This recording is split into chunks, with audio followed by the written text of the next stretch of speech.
और उत्सव की धूम ऐसी मची गोस्वामी जी लिखा है कि अवधपुरी सोहई अवधपुरी सोहई प्रभु ही मिलन आई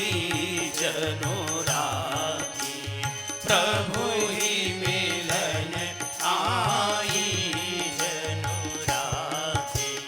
कौतुक देखी पतंग भुलाना कौतुक देखी पतंग भुलाना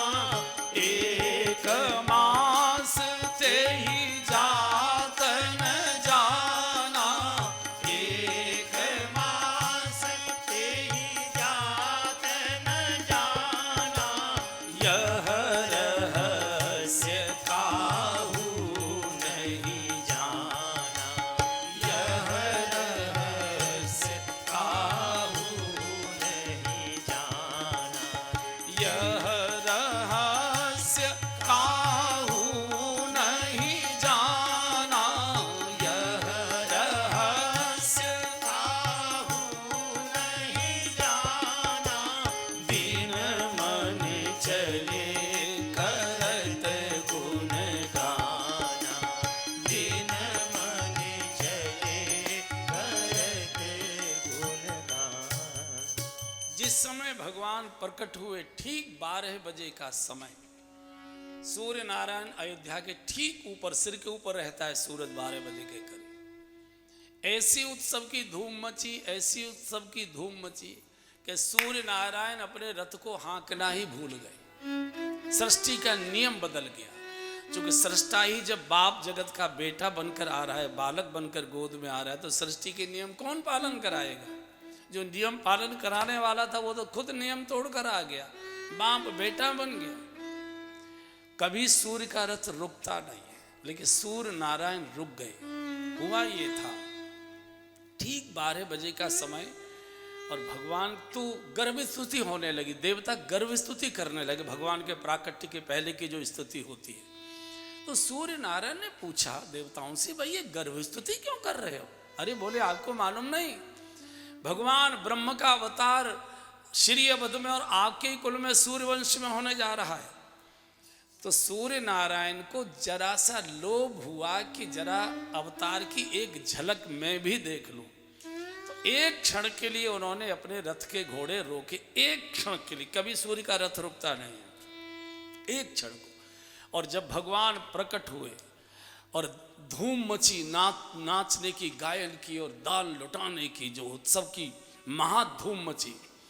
तो सूर्य नारायण उस उत्सव में इतने डूब गए कि रथ भी हाँक कर ले जाना है उन्हें होश ही नहीं रहा और कब तक खड़े रहे मास दिवस कर दिवस भार एक मास का एक दिन हो गया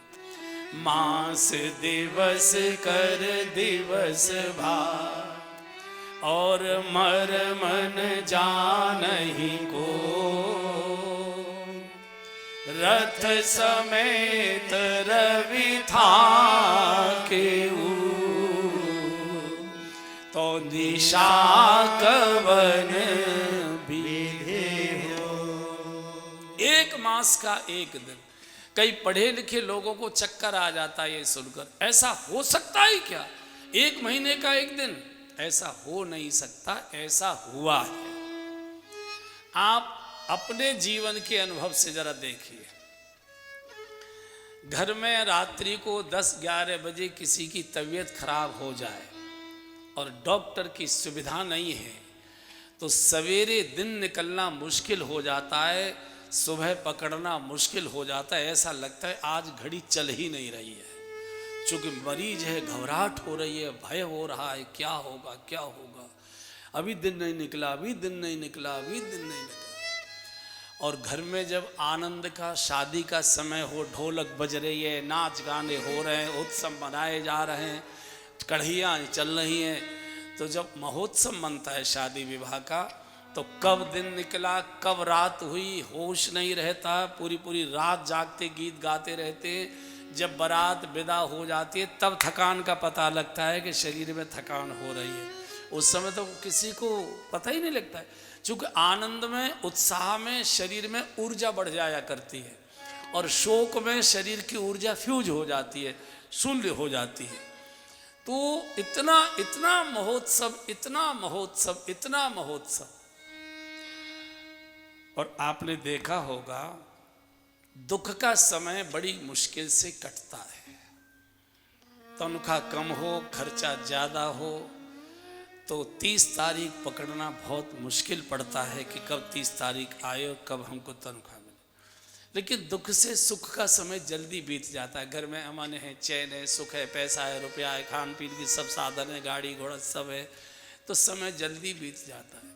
सुख से भी आनंद का समय जल्दी बीता करता है। शादी विवाह का समय तो फटाफट फटाफट कब 3, 4, 5 दिन निकल गए पता ही नहीं लगता है। और अयोध्या में तो परमानंद पूरी मन राजा, परमानंद पूरी मन राजा, कहा बुलाए बजावूं बाजा, कहा बुलाए बजावूं बाजा। हाँ जी, कहा बुलाए बजावूं बाजा, कहा बुलाई बजावूं बाजा।